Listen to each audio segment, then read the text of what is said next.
Yes, and welcome, ladies and gentlemen, to Post Game Live. Speak on it post podcast. Speak on it podcast. Post Game Live. There we go. It's late. It's Sunday. I'll get it together. I'm your host, Big Mike, here live after Game 2 of the NBA Finals, where not much to talk about. You see it there on the scroll. Thunder 123, Pacers 107. We are tied 1-1 now in the NBA Finals. Heading back to Indiana Wednesday night for Game 3, which is definitely an inflection point in the biggest game of this series, because we are going to find out a lot about this series on Wednesday. Running the two-man show. Anthony is here in the building, ready to go. How we doing, guys? How we doing on a nice Sunday night? It's a nice Sunday night if you're anti-Pacers. It is a good night. I know it's a good night for you. You see the caption next to Anthony's name. There ain't nothing else to say with that. And there's no arguing with Anthony tonight on that, because Tyrese did not have a good game at all. I think he ended up with 17 points. 12 of them, which are empty calorie points, by the way. So he really had 5 meaningful points. A lot of empty calories for him tonight. Needless to say, he ended up with 17. But like we said, he had 5 going into the fourth quarter. And don't let that fool you where, he had 12 in the fourth. No, the game was well decided before he decided to hit a couple threes and a dunk where the Thunder just completely did not play defense at all. And that's 8 points right there. And not only did he not have a good offensive game, he did not have a good defensive game either, because the Thunder were kind of going at him, and he was getting buckets scored on him from all ends. SGA got some buckets on him. Wallace got a bucket on him. Jalen Williams got some buckets on him. Caruso, Wiggins, it was coming from everywhere tonight. It's a blowout, so you can't really say it, but everyone on the OKC Thunder on their roster played tonight. Everyone played. That, we talk about the depth of the Pacers. Everyone played tonight. Yeah, they had 5 players in double digits.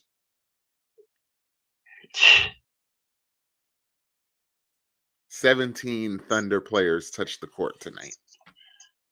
That's insane. Well, not counting the garbage time people, that's granted. 1, 2, 3 of them didn't register an entire minute. That still leaves 14 players that played at least 2 minutes in this game. Yeah, if you're Indiana, you still have to be happy to an extent. Blowout, 16 points, not a blowout, but you lost. And then you had one okay Siakam game, then you shit the bed today. You haven't had a good Hallie game yet. Yes, again, that last minute shot really is giving him some cushion and protecting him from being absolutely roasted to infinity. But realistically, if you're looking at it through an entire spectrum, you haven't had a single good Halliburton game yet. Some role players. He's been bad both games. Yeah, he's been bad both games. The 3-point shot wasn't there the same way it was last game for Indiana either.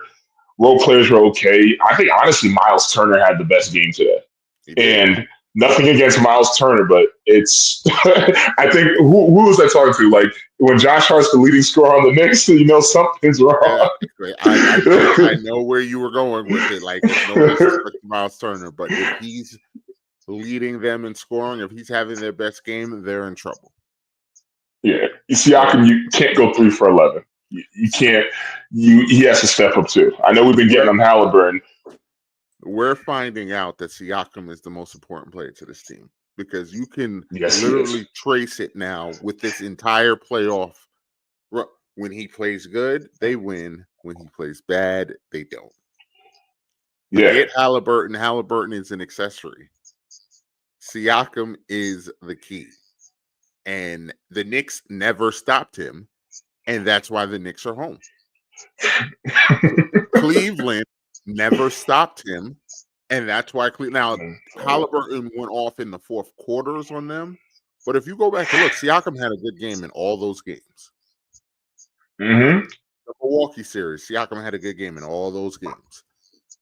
Like it has been Siakam it's been him the whole time. It's been him the whole time. It's just that Halliburton makes the last shot. And that's where you get all the attention. That's where you get all the coverage. That's where everything, Halliburton is supposed to be the star of the team.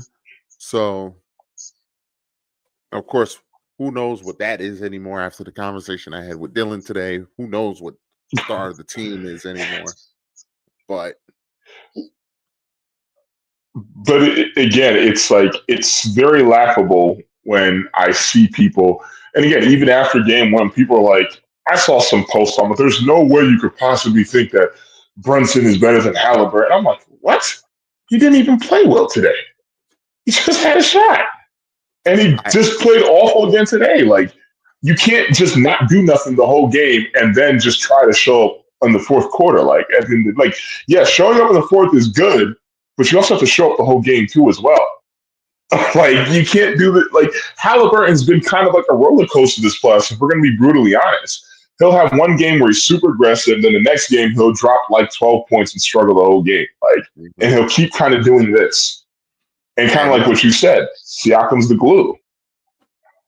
And this is why Indiana fans get upset, but this is why, everyone outside of Indiana, or not even everyone outside of Indiana, but this is why the people like me, and I hate to agree with him, but Stephen A., I don't consider Halliburton a superstar player. He's an all-star caliber player. But I don't think he's a superstar player for this kind of reason. He can be stopped. He's an elite clutch last second player. That's a skill in his bag. But so is Jalen Brunson. But I'm not gonna sit here and tell you that Brunson's quite yet superstar, although I think Brunson is better than Halliburton. I think Brunson's absolutely a superstar. It's close. Brunson's a superstar in the sense that he plays in the biggest market. He's very close. He's a tweener because his bad games are still like 15 to 20. So like that's what I'm saying. I can see the argument with saying Brunson's a superstar. Halliburton it just doesn't, because I've seen this. Like, I know that he can be stopped. I know that you don't want him to have the ball late, but like he still might be a liability on defense. He's inconsistent offensively. His peak is up there with the superstars of the league. The problem is his floor has him like just another dude. He needs to close that gap. Yeah, and the thing is, I don't trust him sometimes. It's like if I'm going into a game and I'm saying to myself, and someone tells me, hey, you need Halliburton to go off today, I don't have as much comfort in feeling like he's going to do that. Like if someone tells me, hey, Brunson has to go off today, he's going to do it. The reason why for me, Brunson is absolutely a superstar. And it comes from the fact that when I look at our postseason, I kind of do have to give Dylan his credence and go back on something that I disagree with him on, unfortunately, which was the whole, Jalen Brunson has to score 30 every night type talking point. That is, for the most part, true when you look at our postseason run. He's had to score pretty much 30 almost every night for us to win. What other superstar? I would argue that SGA doesn't even have that load. Like, probably the closest is probably Nikola Jokic to having to carry that kind of load. I would say Giannis too. I would say I would be careful because I don't know if OKC's winning if SGA's not going off like he's going off. I know that 5 guys scored in double figures tonight, and that's great. Okay, SGA still had 34. he still had 34, and they can't stop him. It is as blatant as it was in the Knicks series, because it was pretty blatant in the Knicks series that they couldn't stop Brunson except for game 6. And to just pick the button up what you were saying, my other thing with the Brunson Halliburton thing is I don't remember Brunson having 2 bad games back to back. If he had a bad game, next game he was killing you. He's dropping 35. Never back-to-back bad games. I've seen Halliburton now in these playoffs have he had bad back-to-back games against the Knicks because he didn't play. He didn't particularly play well in game 6 either. He had his crescendo game in game 4. He didn't play well at all in game 5, and I don't think he played well in game 6. It was the others, Siakam, Obi, like that's what be Bryant hitting the 3-3. Like it wasn't Nembhard.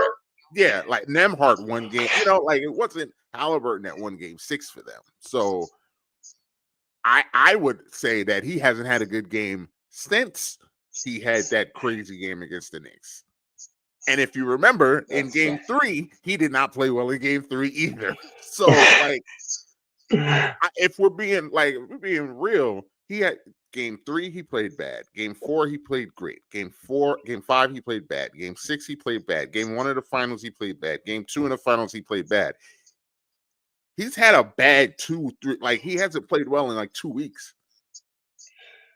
Yeah, honestly, I might go a step farther than you. I'll probably say his entire playoff tenure right now is being heavily disguised by these clutch moments that he's having, these big shots he's having, is really clouding up his overall playoff tenure this whole postseason. I mean, but he was giving Cleveland. He was giving Cleveland. Milwaukee he had some really good Milwaukee games. Couldn't guard him. Milwaukee could not guard him.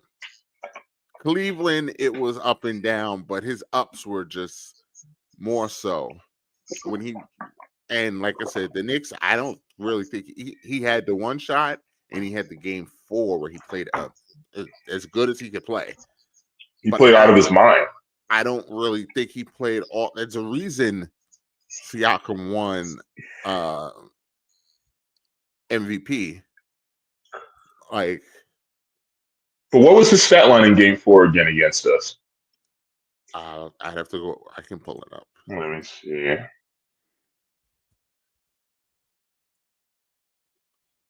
Let's see. Game 4, like the game that he went off? Yeah, against us. He had like 35. He had a crazy stat line. Oh, it was 32, 15, and 12. Yeah. Now, granted, it wasn't to that extent, but how many times have we seen Brunson have sensational performances like that in the postseason? It was almost on a nightly basis when you think about it. Yeah. Yeah.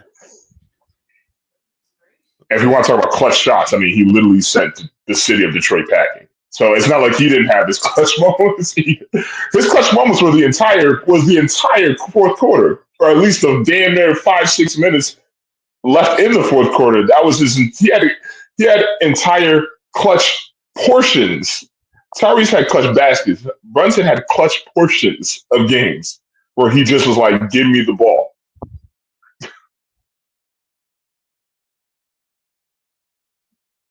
I think your mic is muted. Brunson had clutch games. Halliburton had clutch shots. And what I'm finding out in this, what we've seen in it, he's going to have a clutch game to beat this Thunder team 3 more times. Because I don't know if OKC is going to let them get close enough. Siakam or Halliburton, one of them has to step up. One of them has to say, like, at least one of them is like, hey, we have to elevate our performance. Siakam can't play like this again, or they're not going to win another game, and they're not going to be close if Siakam plays like this again. It won't be close. And now, so here's the funny thing: I don't expect Siakam to play bad again. I mean, he might have another bad game, but like, I expect Siakam to play well in Game 3. I would be surprised if Siakam did not play good in Game 3. Will it be enough? I don't know. We'll see if Halliburton decides to come for a ride. If Obi plays, like, we'll see. But I don't expect Siakam to not play well next game. The same thing I'm going to say to Indiana is the same thing I said about Denver. They can't afford to lose games 3 or 4, the Pacers. Yeah, because that means they have to go back to OKC and win another game there. Because I don't see them doing that. Denver won Game 3. Denver was in this exact situation, and Denver won Game 3. And I remember because you was ready. You was tap dancing on the grave. You was ready. It's over. Let's see how it goes. Let's let the team play. Denver was never. It was Denver won Game 4. SGA showed up and showed out, blew them out in Game 5. Denver showed the heart of a champion and won Game 6, which I figured, and then promptly got sent home in Game 7. I think the same thing can ring true here. I don't expect Indiana to win Wednesday. But if they did, what I really no, I don't. I don't think Indiana's going to win another game, Anthony. I think wow! I think we've got 3 more games left in the NBA season. I don't. I totally disagree with you on that. I don't think they're going to win another game because I've now watched these teams play now 2 games. OKC has thoroughly dominated them for 2 games. OKC took their foot off the gas in Game 1, and Halliburton hit a crazy shot to win Game 1. Other than that, they should have never won Game 1. But you just literally. But that's what you just said is why I think that's crazy that they would lose 3 straight in a row. Like that's literally would be my same explanation for why that wouldn't happen. Because we haven't seen it. We've seen 2 mediocre Indiana performances, and they're going home with a split. Like if you want to go back to the Denver series again, Denver played that Game 1 and even Game 2. Denver played really well to get that split. Indiana did not play really well in either one of these games, and they got the split. And they do play better at home. Those bench players are going to show up at home. They come out very fast at home. I told y'all, I forgot when I said this. I think our podcast episode earlier on in the beginning of the season, we were talking about like what are some of the best venues in the NBA. And I mentioned the Fieldhouse in Indiana. That place is rocking. And it will absolutely be rocking for Game 3. Absolutely. I fully expect Indiana. I absolutely think Indiana's going to win Game 3. They have to. It's they're going to be running and gutting. But the reason I don't think so is because the defense travels. And what hasn't changed in either of these first 2 games, even with the comeback, and Indiana had to dig deep and do all of this to win Game 1.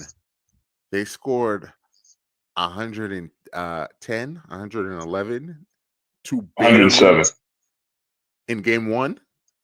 Oh, Game 1. 110, I Game believe, 1. or 111. 110, 111. Tonight they scored 107. They are having a hard time scoring. I don't know if you're watching. They are. It is tough. It is tough. And the same, I think I put it in the chat. I'm not sure. Halliburton cannot score on Lu Dort.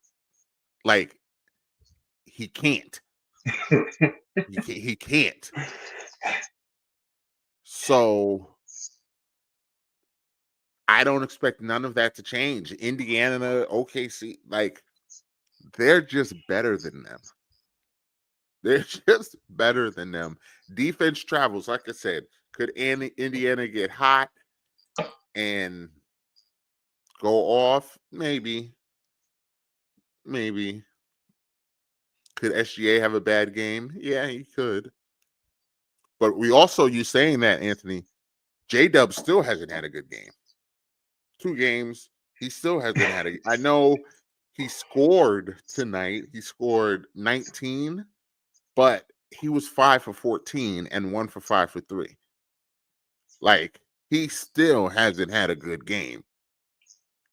So I that's gonna. I expect that to change still. Dylan, but because I can promise you, Blackheart, Dylan is not doing that. But Dylan's computer has decided to just completely blow up and disintegrate. So, computer problems. Hey, stay confident. Stay confident. You theoretically can still get your Pacers in 6.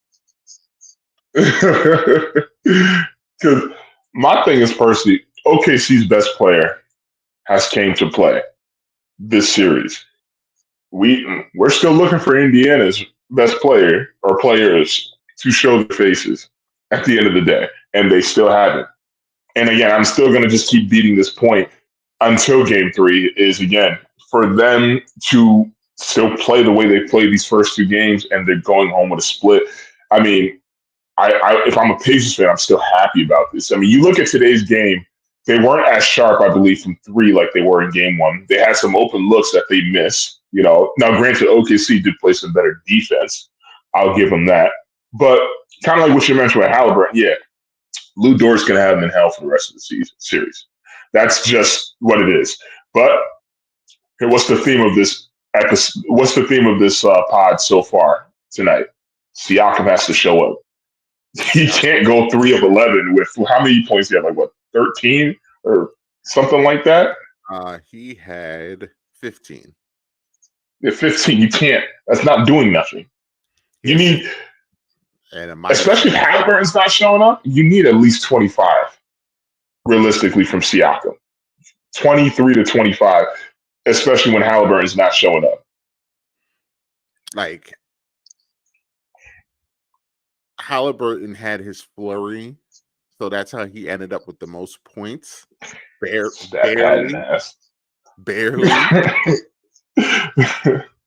But Miles Turner was the second leading scorer. And then Mathurin and TJ McConnell are all, like, it's just not going to work. Like, that. I don't see it. Like, I don't see it. They threw all these guys at the wall. Obi Toppin was 1 of 8 tonight, 1 of 5 from 3. He's also a big reason why they lost tonight, too, as well. He's going to have I'm telling you right now, mark this right now, Mike. He's going to have a big Game 3, Obi Toppin. Because he's one of the big X factors in the series for the Pacers. Obi Toppin needs to have a good game. He's lost in the clouds right now. Even Nesmith hasn't had a good game either like that. Like, again, there's a lot of though. He hit some shots tonight. Yeah, but he hasn't had a really good game or anything like that. He hit a few shots. There are a lot of Pacers players that right now that are waiting to just get out of the grave. And what better way to do it than in front of your fans? Again, the team has played mediocre outside of. I don't think there's one player on the Pacers that has played well both games, unless you can tell me. I mean, I didn't think Miles Turner played bad in game one. I didn't think he played badly. Nembhard didn't really play all that tonight. Yeah, I don't know. I would say Miles Turner has probably been the best player. Well, because Nembhard didn't have an efficient game tonight. He had a good game one. He wasn't efficient. I don't think he played bad per se tonight. But he didn't play it didn't stand out. Yeah. I don't think he had impact on the game. I thought TJ McConnell played well in game one and game two in a little bit of time that he played. I thought he played well both, but he's only playing in spurts. Like, he's not going to play 30 minutes. So probably won't play 20. So, but I McConnell, if this happens, I would be stunned. I will give you credit on air, Blackheart. If this happens. To me, though, that's the formula right there. That's the only way the Pacers win this series. Like, that situation. I mean, of course, they could win game 4, but like, get back for game 5 with a split, and then throw everything at the wall for game 5. If they get game 5, if the Pacers are up 3-2 going into game 6, I would say that it would be very difficult for the Thunder to win that game. I don't. That would be interesting. I don't think they'd be able to win that game 6. Because that would be very interesting. But I tell you right now, even if that were to play out, ain't no way Halliburton's winning Finals MVP. Lou Dort is going to absolutely make sure he is not going to be an X factor this series at all. It is going to be Siakam if the Pacers manage to win this series. I think the Pacers definitely looked kind of like, whoa, we're in the finals in game 1. I thought both teams kind of settled in tonight. I didn't really see like a lot of inexperience, unless you want to count whatever the hell Obi Toppin's been doing these last 2 games. He had a good game 1, Mike. He hit some shots, but he hit some very impactful threes. He hit a couple shots during their run, but I didn't think he played all that. But hey, not my player. Not my play. Gonna be waiting. Oh no, look.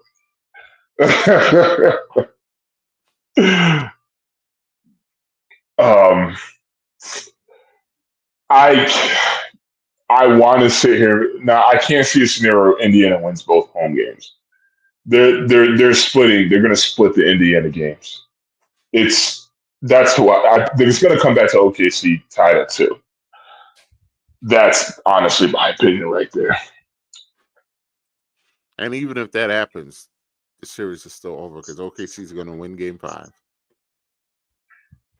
And I can absolutely see OKC closing them out in 6. Let's say Indy wins game 6, it has to go back for game 7. OKC by 40.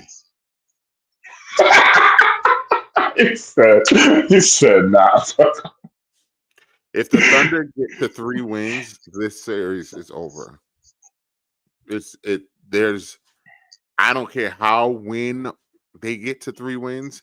If the Thunder get 1 game away from the title, it's going to be over, and it's going to be bad that last game, because they're going to lock in defensively for that next game, and it's going to be game 1 all over again, except they're not going to stop because they're going to be a few minutes away from a championship. The Pacers have to beat them in 6. They cannot let OKC get 3 wins. I'm telling you right now, they can't let OKC get 3 wins. They let OKC get 3 wins, we can go home. We could go home. And like I also said, we said this, what was game 1? Thursday? Friday? I don't even know when game 1 was. It was Thursday. we still have not seen the Pacers trail in a series yet. What happens if OKC does win Wednesday and Indiana's down for the first time in a series?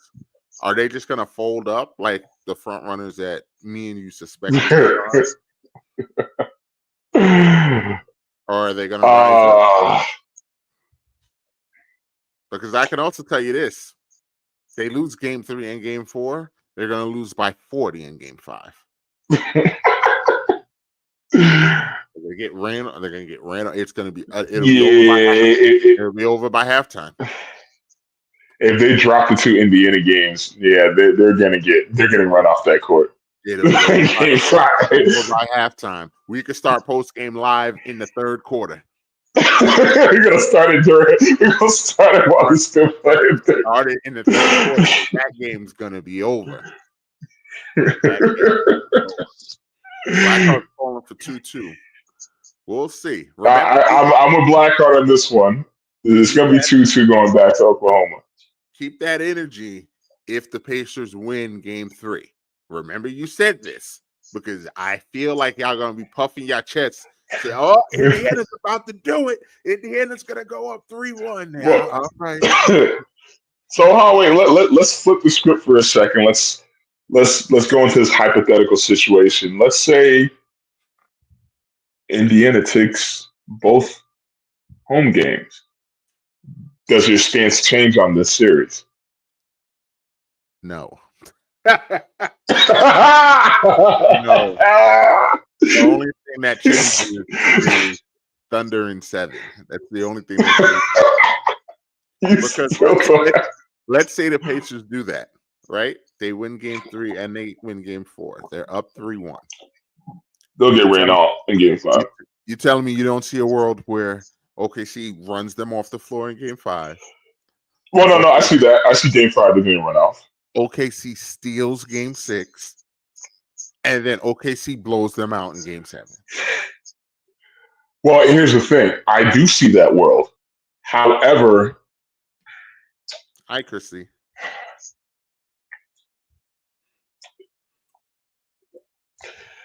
I do see that world. I am not disagreeing with you on that. That's where it's like, if you're Indiana, it's like, okay, we're up 3-1. The pressure's really on. It's like, we gotta make sure we win game 6. You know, okay. They're gonna do the same thing they did against the Knicks, where they're gonna be like, "All right, hey, we'll try to win this game, but if you guys win, it's okay because we want to win at home anyway." Then they probably get reminded that. And then OKC comes in game 6 and says, "Nah, we here." If they blow game 6 at home with a chance to win the title, they're going to get ran off the floor in game 7. like all of this ends the same way. They're going to get ran off the floor. They're going to get ran off the floor. If OKC gets to 3 wins, they're going to run the Pacers off the floor in that next game. I don't know how they get to 3. I don't care how they get to 3. If the Thunder get to absolutely 3, right, Christy. They're going to run them off the floor. Anthony never stops to give Halliburton credit. She's right. Again, like Indiana, they have to win all their home games. They can't drop a home game because I don't see them winning in OKC again. They have to win all their home games. They have to go up 3-1. I hate to say it. They have to win both games. If they go back to OKC with a split, it just becomes difficult for them. It just becomes that much more difficult. That building is arguably the hardest building in the NBA to win it. Like it's yeah, exactly. I'm not going to fully disagree with that. That's why I can't wait for post game live on Wednesday because Don't let OKC win Wednesday like I expect them to. Like, To be fair, you still don't have to win the series, even if they win both games. I don't. Because I'm just looking at this and it just doesn't, like, I'm watching them play and everything's hard for Indiana. Like, everything's hard. Nothing comes easy. The only thing that keeps that they have their little runs and their little spurts when it seems like OKC gets a little bored. Like, and if that doesn't happen, I just don't see a world. There's just too much. They still haven't. It's been 2 games. They still haven't figured Caruso out yet. Because every time he comes in the game, chaos starts to happen for the Pacers. They can't figure out Hartenstein yet. And Holmgren, he looks like he might have unlocked something today. So, that's something to watch. Because I thought they did a good job on him in game 1. Tonight, he played much better. So, that's something to keep an eye on. I look at the Western Conference Finals, the OKC Minnesota just looked all types of loss in the first 2 games. Couldn't make shots, couldn't defend, couldn't do anything realistic for that matter. Then in game 3, they ran OKC off the floor. Game 4, they almost won that too as well. Probably should have won that, and I think Indiana is a better team as a whole than Minnesota, in my opinion, personally. And then you look at that. I might have picked Indiana over Minnesota. I might have. Minnesota has the best player, but I think Indiana has the better team. I think I would have picked Indiana in that series.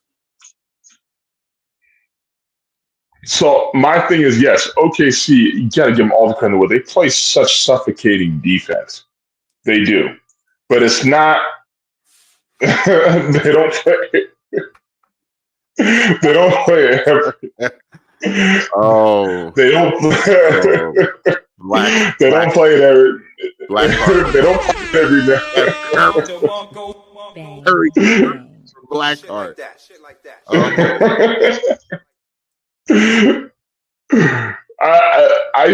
I see a world where Indiana comes out. They're going to come out fast. They're going to come out strong. They're going to win game 3. Game 4, I think OKC realistically will win that.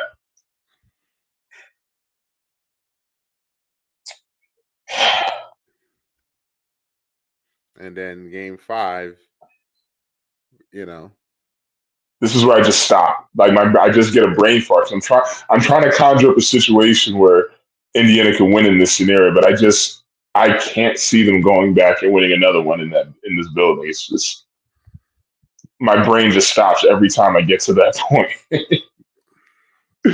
Because, yeah. But again, that's why I say Blackheart's prediction's right. I will acknowledge you fully on air.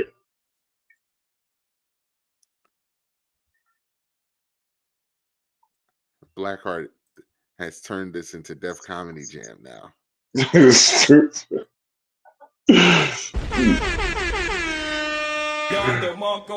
Bang, bang, bang. Shit like that. And what's going on with the damn finals presentation, man? Why are they just giving us this nonsense? You saw all the digital shit that they were putting on the court. First, they had the digital logo, and then this. Then they had the digital finals thing there. Yeah, I'm like, what are we doing? I saw it, and I was like, yeah. That just means they're tapped in, man. They hear us. They don't care, but they hear us. But why not? Like, what's the problem with that? Why not? Why not bring back the final? Why'd they get rid of it to begin with? It's too late to bring it back now because. Well, not talking about like now, but I'm talking about for the future. Like, why did you stop doing that? I will tell you why they stopped doing it. As a LeBron fan here, I will criticize him here. It's because of LeBron. LeBron did not like it and he said that that thing on the court was slippery and just made it too much, and it was just it was more slippery and it was dangerous to have that thing there because it's so big, and it just LeBron didn't like it, so the NBA said okay and got rid of it. Okay, so what about the finals logo on the court? So That, what's I the don't know. situation with that? I don't know why they got rid of that. I don't know. I don't understand it. They just scrapped everything. When they got rid of the trophy in the middle, they just got rid of everything. So At least keep the finals logo. That part just doesn't make sense. yeah, the finals decal being on the court should just be like a mandatory. Yeah. So everybody. Yeah. My question personally is, if OKC wins, do you see this as the beginning of a dynasty? Dynasty's tough because I don't know.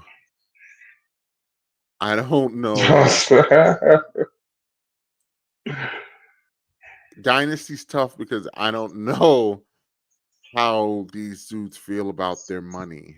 For real, are they going to take pay cuts? Are they going to want max deals? Is J-Dub going to ask for a max deal? Because if you're the Thunder, you need a Reno black card. You can't give him a max deal, but he could get a max deal on the free agent market. So,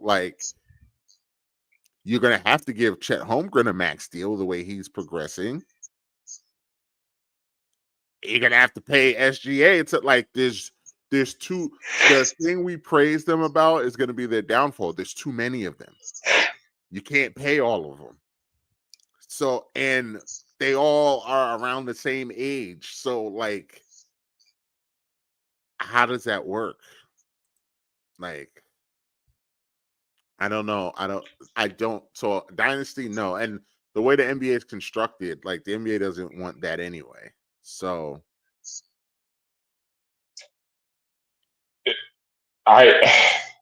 here's what's gonna see. Jalen Brunson set the precedent. Now it's up to other superstars to see if they're going to follow at the end of the day. And if you really break down, the whole situation, OKC's roster, SGA, well, one of them, SGA, Holmgren, or Williams, one of them cannot take the max. One of them has to take a pay cut. You can't have three of them on max. Look at the Celtics are in financial fucking hell right now because they got two players making $300 million. They got a couple players making $130 to $150 mil. They're in cap hell right now. And it didn't they're already talking about gutting parts of the team even before Tatum went down. Mm-hmm. Now it's even worse because now they have to depend on Jaylen Brown for a whole season. They're still going to make the playoffs. They might win a round. They just won't be able to beat the Knicks or Cleveland. They're not beating them. They're not beating the Knicks. They're not beating Cleveland. They're not beating Indiana. They're going to have a tough time with Detroit, too. And they're going to have a tough time with Orlando. They're going to have a tough time. If that team in Philadelphia gets healthy, too, they're not beating them either. Yeah, Philly stinks. Mike, if Philly can... let's see what they do with the draft pick, and let's see what they do. But I need people to really understand this. A fully healthy Joel Embiid is a top 3 player in the NBA. People keep forgetting because he gets injured so goddamn much. People keep forgetting a healthy Joel Embiid is a top 3 player in the NBA. There are very few players I would take over a healthy Joel Embiid. It's the same. It's the exact same. Not the exact, but a very similar situation with Kawhi Leonard. There are very few players I would take over a healthy Kawhi Leonard. It's a similar sentiment with Joel Embiid. Joel Embiid is one of the top. Yeah, he's a top 3 big man in the game. Jason Tatum might need to go to Lakers at home. God, are you just? I mean, Luke is there, so I don't see that. I don't. Can they afford that? No. Because the cap keeps going up. Players are going to be making like $400 million soon. It's probably gonna be. Trying to think who would be that 400. Blackout, what are you talking about? It's gonna be Ant. Yeah, probably be Ant. It's gonna be Ant. He does have glass knees. I don't. What you mean, Anthony? I just said when he's not injured and he's healthy, he's top 3. But he's always injured. You didn't. That's the point I think we're all making. Like, he's always injured, though. Yes, the 1 year he wasn't injured, he won the MVP. Yes, but he's always injured. Like, as long as this 65 game rule thing is, he's never going to win a postseason. He's never going to win another award. He's never going to be all NBA first team. He's never going to be in the defensive player of the year conversation. He's not. He probably can't win most improved player next year. He can't win MVP. He get 65 is a definite wish for him. He should target that number, but well, he did try to target that number before and then fucked him up. Then that dude fell on his knee. Yeah, when he should have been sitting. Yeah, when he should have been sitting. I definitely blame Adam Silver for that injury because he had to play. But speaking of injuries, from what I read, kind of like pivoting to the whole Thibodeau situation, there were some people who feared that Tom was going to run Brunson into the ground the same way he did with Rose. And that kind of was a factor into why they let him go. They didn't want that happening and whatnot. I also read a report saying that there was one Knicks player that said they weren't sure if they could see themselves playing with us next year if Tibbs was still the coach. I saw that report a couple times. I think the Knicks I think Dolan just kind of overreacted and just kind of did what he does. I think it's the same feeling that we all had. Like, I'm a little surprised, but I'm not mad about it. I think it's not right. I think it's dirty. I think he absolutely deserved another year. I don't think it's dirty. I don't think I'm gonna, I'm not crying about it. I don't think the Knicks players are crying about it because, I'm sure Tibbs is not the easiest to play for. So I'm sure they're hurt, upset in the fact that they're damn, I think we could have did it with Tibbs. I think that he definitely had I don't think he lost the locker room. I think he definitely had them believing, and they really think that they couldn't win the title. And if they would have ran it back, I would have loved to see them run it back with one more year. Would have been interesting to see. Just like it would have been interesting to see with Randall and Dante if they'd have kept that. But on the flip side, I don't think that the Knicks are crying about it. The players are definitely okay. But again, like we said, this is the most important hire in this franchise's history. This is it right here. We are at that moment in Avengers Endgame where when Iron Man looks at Doctor Strange and he goes, "This is the one time. This is it. This is the moment. You have to do what you have to do for all of this to work. This is that moment right now." So I don't know who that guy is. I really don't. Take a pay cut? That's not happening. That ain't happening, Jack. He's not. He's not doing it. I don't know if Mark Jackson's that guy. Mark Jackson's not going to get hired because him and Dolan don't get along. So, that it's not going to be. I can spare you right now. It's not going to be Mark Jackson. Him and the owner do not get along, and it's just not. It's not going to be Mark Jackson. I have a funny suspicion that it's going to be Johnny Bryant, but I think that's who Leon Rose wants. I think that's who World Wide West wants. I if you held a gun to my head, I would say it's probably going to be him.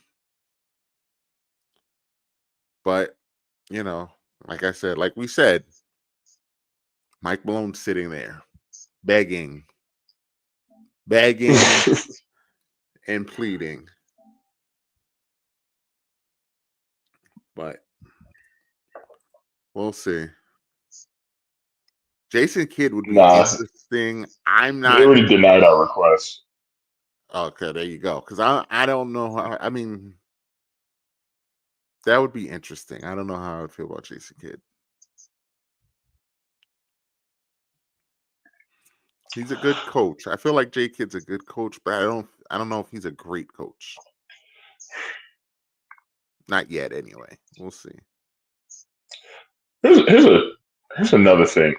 Do you also think Jason Tatum going down had anything to do with the firing? Because think about it from this standpoint for a second.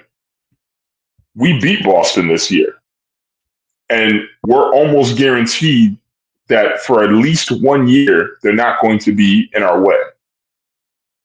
Mm-hmm. So do you not think that kind of factors into, okay, like we're really on some win now shit? We should have beaten Indiana. We didn't do it. We have 1 more year of Boston not being in our way. Because if you look at the Eastern Conference, who's going to be considered a threat to us next year? Cleveland, Indiana, and probably Detroit, Orlando-ish. I think Orlando is I don't think people understand how good that Orlando team is and how decimated with injuries they were this year. Like, Orlando scares me. I'm telling you right now, I would not be surprised if Orlando was a top 3 seed next year. Like, they're coming. Let's just put it this way. The Magic are on the brink. But Detroit should take a step. Detroit should be interesting. I don't think they're going to be a challenge yet. But who scares you though? Cleveland scares me. Although you know why Cleveland doesn't scare me is because as talented as they are, I feel like Cleveland's soft. And like at the end of the day, they're soft.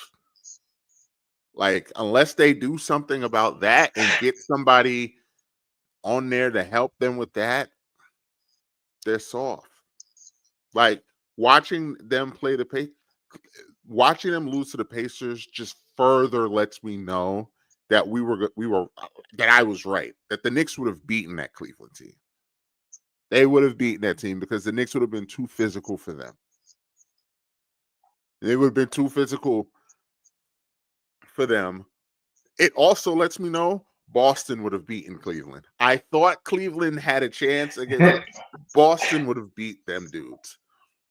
Because when Boston would have gotten physical with them, they wouldn't have known what to do. Yeah. So, and that's why JB Bickerstaff had to go. It makes sense now. JB Bickerstaff had to go because look at how Detroit plays. Look at how tough and physical Detroit plays. Them Cleveland dudes wanted no part of coaching and playing like that. They wanted no part of it. I can imagine now that he was yelling at them and trying to get on them and trying to toughen them up, and there was nothing. So, like, Cleveland is going to have to catch lightning in a bottle to me. Like, they're going to win 50-something games next year. Donovan Mitchell is amazing, and he's going to try again to drag that carcass But like, it's not going to work. That's who Milwaukee need to be trying to go get for Giannis, because Giannis and Donovan Mitchell would scare the hell out of me. Who could they offer to Milwaukee? Hey, it's not realistic. They can't get him. They can't get Giannis. You don't think so? Cleveland could send Evan Mobley. I would say, if you're Cleveland, would you send Darius Garland, Evan Mobley? It would have to be Garland and either Mobley. No, it would have to be Allen. both. Mobley, Garland and Mobley, or Garland and Allen. It would have whichever one they want, Mobley or Allen, and then maybe another bench player for Giannis. Who says no? Yeah, and then they would probably want at least a first rounder or two in addition to that too as well. Definitely a couple picks. Yeah, I would say Mobley, Garland. Who on the bench? Because if I'm Milwaukee and you're telling me you're going to give me Garland, Mobley, and one of them shooters and some picks, I'm taking that. Yeah, I'm taking that. And yeah, you have a Cleveland team spearheaded by Mitchell and Giannis. Like, holy shit! Like, and you have a Cleveland team with Mitchell and Giannis. I'm also taking that. Yes, I'm also taking that. With DeAndre Hunter still, I'm taking that. Yes. Somebody needs to be listening to this. I hope somebody's listening. Because also Durant's getting moved. Durant's going to be getting moved soon too, as well. All the tea leaves for Kevin Durant. Unfortunately for me, it's pointing to San Antonio. So get ready for that hell of a lineup with DeAndre Fox, Durant, and Wemby on the floor together. Have fun with that, because that height is ridiculous. Black Cousin, the whole band. The whole nah.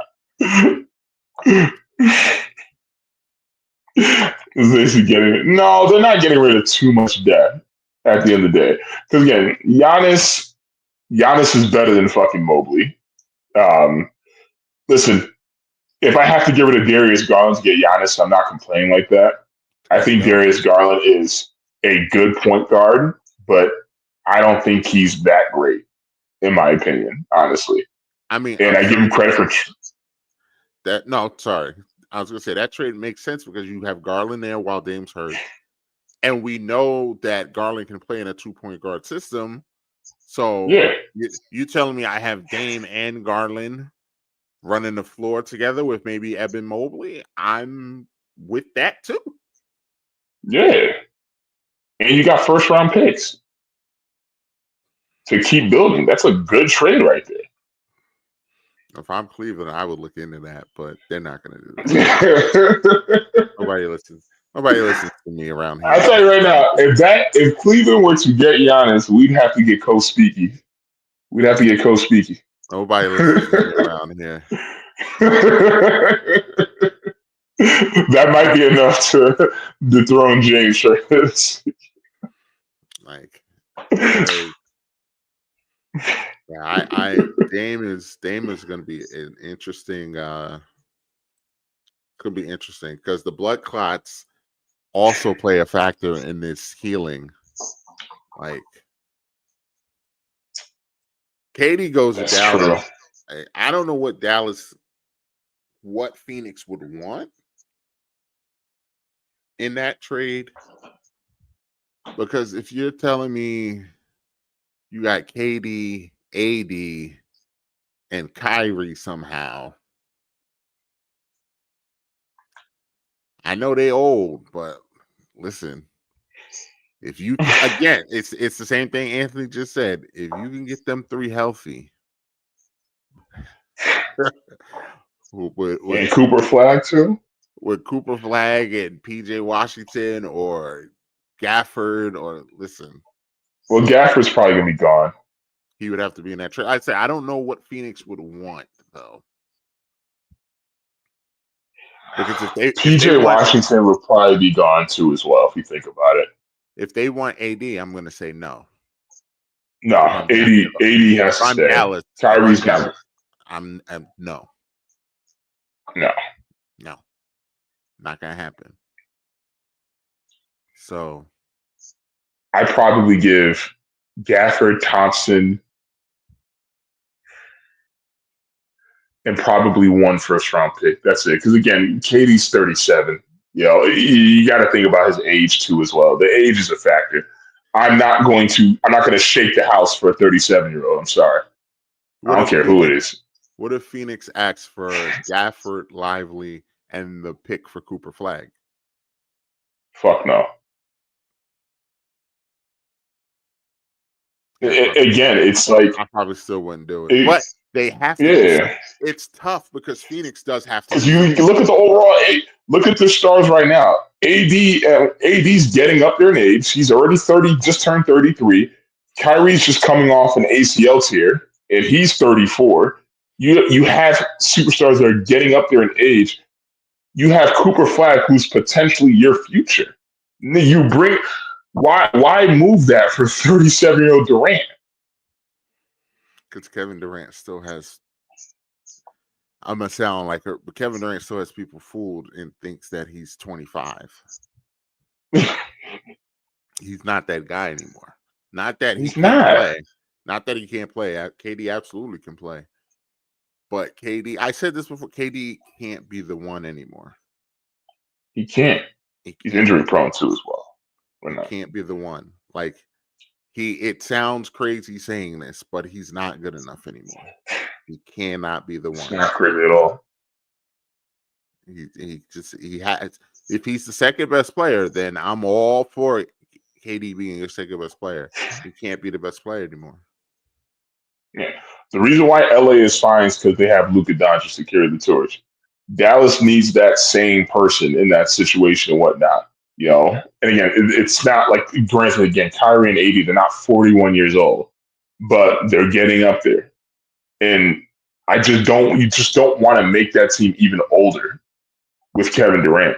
Because especially if Cooper Flag actually pans out to be the type of person that people are expecting him to be, you have a very good team for quite some time. Because again, Klay Thompson's also kind of old too as well. Like he's 35. So that team needs to get younger. So, but they're talented. I've also, and you've probably heard this too, you've probably seen it as well, a lot of Giannis to the Knicks talk. A lot of the Knicks are preparing what's the term they use? A seismic offer for Giannis, which kind of scares me a little bit. Scares me too. Like I told you before, I've seen this story too. I don't want to trade the franchise.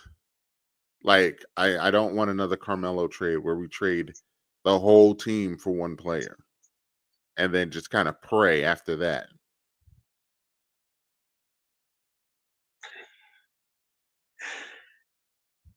Because we're already not that great with our debt. And then it's like we're going to have to just get the team even further to have to get Giannis. It really depends on what are we having to give up at the end of the day. We already had to give up 5 first-round picks for Mikal Bridges. That hurts. And the reason why I say that hurts is because while I like Bridges, I'm not in love with him. I'm just going to keep it a buck. Like he's a good player, but he doesn't provide enough offense for me personally. Not saying he's not a good player, but I would have wanted to see a little bit more from him offensively this year. I agree. Because 5 first-round picks is just shit. I agree. So we will we'll see about that. But It's I mean, that's really it. There ain't nothing left to do, but we've talked about it. We went through it. Now it's time. That official pick. We talking And about if you what don't if, get the fuck out of here with that shit, hell no. but I feel like that's the kind of trade that it would take to get Giannis, and absolutely not. Like if that's No, I'm what it not takes, doing that. If absolutely not. Why would you do that? the only way I would the only way that gets on my table and is there for consideration, if you swap Bridges with McBride, I might consider that package. Might. If you swap Bridges, because I don't want to. If I would want to see if there's a world where I can still have Bridges and OG,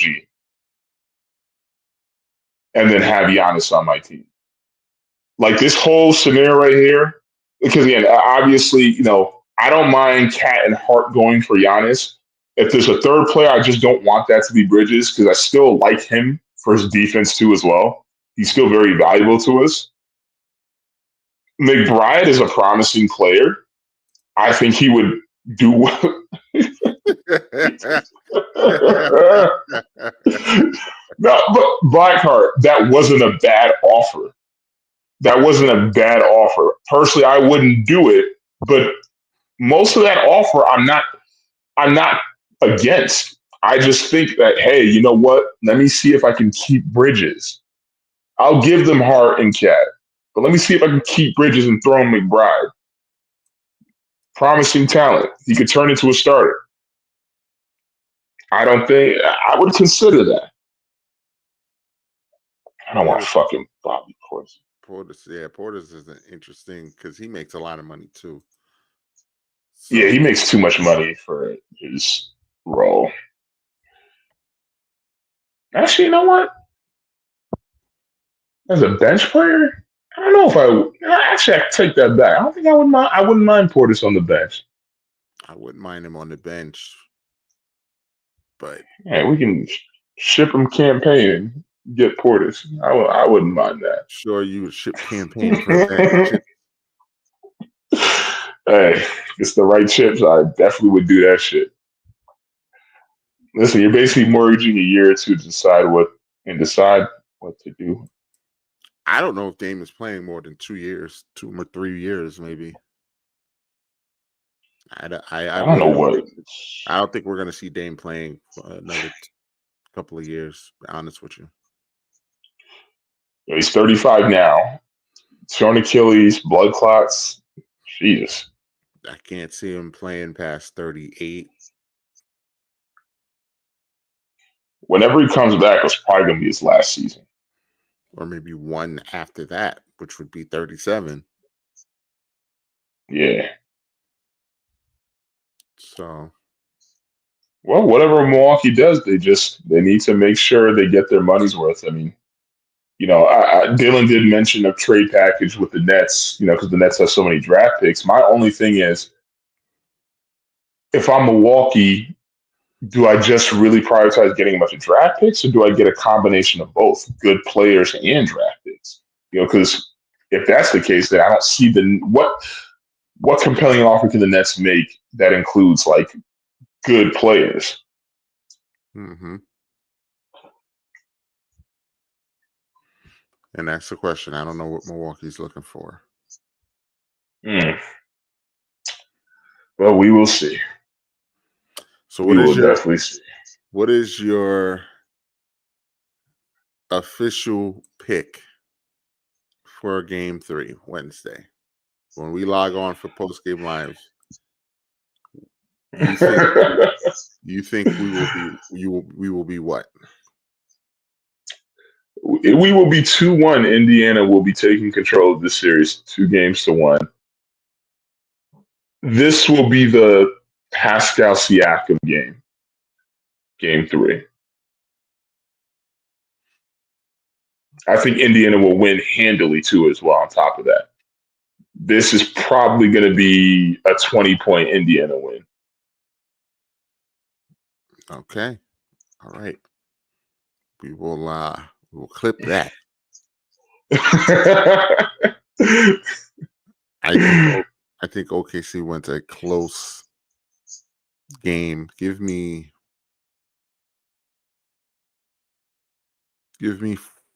5. Give me 5. OKC by 5. Okay. And make sure we got to put this in the chat too, because if it's only said on air, it doesn't matter. It doesn't count. It So doesn't exist. yeah. It doesn't exist. So we got to make sure this is all put in the chat as well. Need to go in the chat. The Yankees lost tonight, so they lost 2 out of 3 to Boston. So I'm sure the Yankees are the worst franchise in the league, and the season's over. Trade Rodon. Chaz made one of the worst errors you'll ever see in your life. It's not even July 4th yet. The Yankees have a 5-game lead in the loss column, a 10-game lead on Boston, but the series is over. The Yankees have the second best record in the American League, but we stink, and the world's coming to an end because we lost 2 out of 3 to Boston. So. Oh man, when is Stanton? When should y'all be expecting Stanton back? I think he'll be back after the All-Star break. He might sneak back before then, but I don't expect to see Stanton until the All-Star break. So I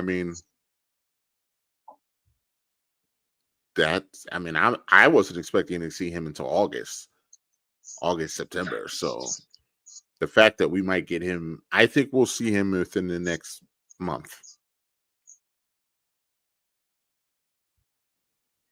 I think we'll see him in the next month. So I will take that. And you can tell the Yankees are starting to do things. Goldie taking reps at second. Chisholm playing third. Like, the Yankees are doing things that lets me know that he's coming back, and they got to get ready. What they need to do is get Dylan's boy the fuck up out of here. And I'll save that for Dylan. Dylan's why he knows exactly what I'm talking about. Because, like I figured, just give it time, and all of a sudden turns back into a pumpkin. If you're wondering out there, I'm talking about Trent Grisham. Turning back into a pumpkin. Wasn't he doing good to start the season? He was playing out of his body. Yeah, he was playing really good. And guess what? He's back in his body now. Oh. That's not good. Yeah. But we'll see. We'll let it play out, because I know Dylan's going to hit me with the let the cookie bake, and he's playing great. Okay. All right. Blackheart, go to hell. You could Red Sox stink. They actually do stink. Like, I got 2 out of 3 this weekend. Whoop-de-doo. We'll see y'all soon. We will see you soon. I'm going to go the opposite and say that OKC wins. I think that, like I said, I think OKC will win a close game, and I will be here Wednesday night telling y'all get the funeral ready.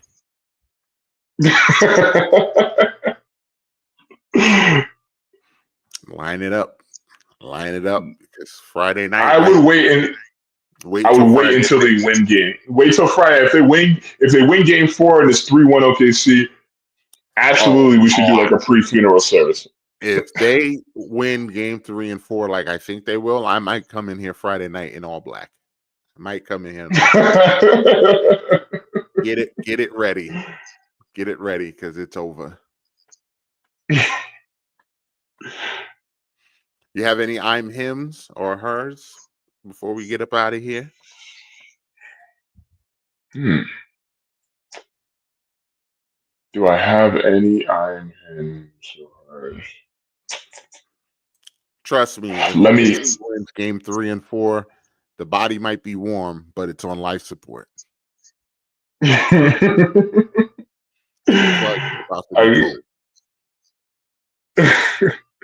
gotta think for a second. Do I have anybody?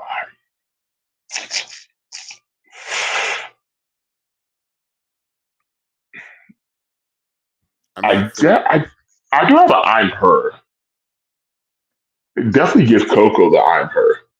Shout out to her for winning the tournament and whatnot. So that's I'll give it to her. I think she's deserving of it. Coco, I don't have an I'm him. Coco was going to be my I'm her because listen, she went in the mud, she went in the trenches, in the dirt, in the clay, in the rain, and she pulled that Grand Slam title and she won it, contrary to what her opponent may think. Coco won that game. I saw that. Coco absolutely won that game because she's that girl. And now we're getting to that point now. Now she's got 2 Grand Slams, so now it's like, all right, now we got to start doing legacy stuff. We got to go get Wimbledon. Gotta go get Wimbledon. That's the big one. Got the U.S. Open. That was the childhood dream. That was great. Getting this one on clay just shows that you're versatile and you're really about that life. Wimbledon is the legacy one. That's the legacy one. So I'm her is definitely Coco Gauff. But also personally, and as my wrestling fans, especially if you know me personally, shout out to Naomi. Naomi has been my favorite women's wrestler for about 10 years now. I was so happy for her to win that briefcase. I was so genuinely, I haven't felt that happy since Kofi won. I hadn't felt like that since Kofi won. Like I was very happy when Big E won, but the Big E one, I kind of felt you could feel the Big E one coming. Yeah. This one just felt different. It just felt different. I'm so proud of Naomi. Blackheart will tell you whenever we talk about Naomi, I rarely even mention Naomi as Naomi. That's my wrestling wife. That's what Naomi is. She is. Don't like cash hitters. She knows. She knows. Naomi has been my favorite female wrestler for a long time. So it was euphoric to watch her win that, especially with this new character change and everything. It was great. It's a great ride. She has phenomenal wrestling skills. Phenomenal. I as excited and happy I am that she won. If she becomes the first woman to not cash in, that's gonna hurt to different levels. That's gonna hurt to different levels. That would be different level type of crazy. So shout out to Stephanie. Wrestling 3 matches in 20 hours is also crazy, especially with one of them being a ladder match. That's wild. I didn't see Money in the Bank, but I heard my boy Logan Paul stole the show with his springboard moonsault that he did. And moonsault a lot of people were talking. And moonsault was amazing. Not gonna get no hate. It was amazing. It was amazing. He's a very athletic guy. He's good on the mic. He's still average at best in the ring. But I mean, just being real. He's an average wrestler. But he's only been wrestling for what, 3 years, 2 years? Yeah, something like that. I think they said during the broadcast he's had less than 20 matches. So like, Damn. I'm not gonna sit here and like be like, yo, you need to be out here wrestling like Seth Rollins out here. Like, that's not realistic. Like, he's gonna have his moments, he's gonna mess up. He had a botch during the match, but like, I'm not gonna sit here and kill him like the internet trolls that are just killing him because he slipped. Like, it happens. Like, he's yeah, like, oh well. Like, and then to his credit, he turned around and hit that moonsault, which was amazing. So, you know, it is what it is. I don't hate Logan Paul like a lot of wrestling fans do, but I also don't love him like you do, Anthony. So I know what he is. I appreciate what he is, and that's it. Yeah, exactly, Blackheart. Like it happens. Like, he slipped. Like, oh well. And shout out to Jay. Shout out to Jay for covering that slip up perfectly, and like, that was also great by Jay to like just effortlessly go right into a super kick to make it look like to make that transition perfect. Like, shout out to Jay. That's why it's a team. When they're out there wrestling, it's a team. Everyone has to do things to make it work. Logan slipped. Jay instantly improv'd and super kicked him to make it look like, to connect it. Like, if Jay had just stood there and looked at him like, oh, you slipped, then it looks crazy. Jay to be on his feet and be like, oh, you slipped. Let me super kick you real quick. So you can like that's next level stuff, man. It's next level stuff. It's next level stuff. That I would recommend, Anthony, you go watch Money in the Bank. It was a very good pay-per-view. Yeah, I'm a peeper. PLE. Trying to get more consistent with wrestling again and whatnot. Yeah, because we're going to SummerSlam, right? Where's SummerSlam? It's in August. No, where is SummerSlam? It's in Jersey. It's in Jersey? Yeah. Shit, I might have to pop up to that. Yeah. So, we're going. We're going. Damn, start saving. Start saving. We're going. SummerSlam. We're rolling out as a team. It's a 2-day event. We're rolling out. But you know what? Even though I did hear there was another thing I really like about Money in the Bank, and that was them bringing R-Truth back and him coming back. I really like that because for whatever reason they tried to fire him, even though he's doing really good. His merch is selling. He has a really good angle with John Cena too as well.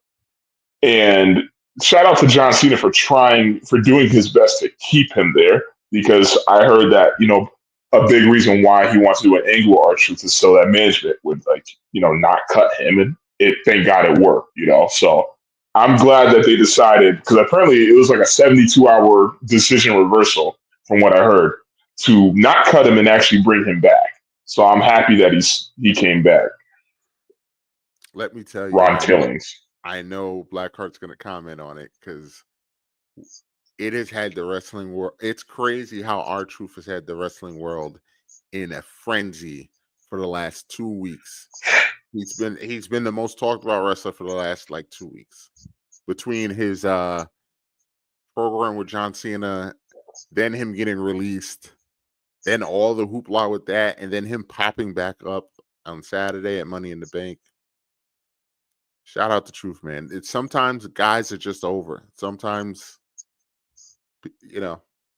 Truth is one of those guys. He's just, we all love him. There's nothing that he's going to be able to do that we're not going to love him. And, you just keep those guys on the roster. Put them on a Legends contract. Just whatever you want to do. Yeah.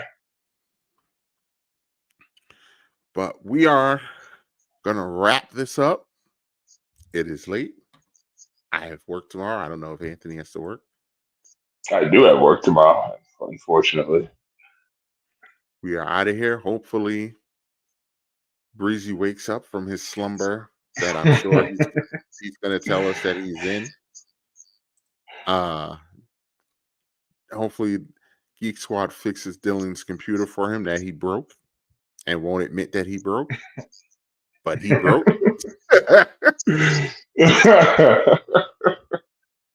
And hopefully Roz is done teaching the youth. Hopefully he's done. And he'll be able to join us. I mean, I love how we've been keeping his spirit alive since the first episode of this season. Teaching the youth, out here talking, out here chilling with Deuce McBride. You know, oh no! Roz is just out here, man. Roz is just out here in these streets. What? Hopefully, he'll have time to come talk to us little people at some point on our little program.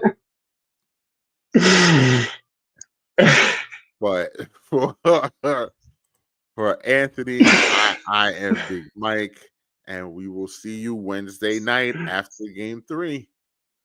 Peace out.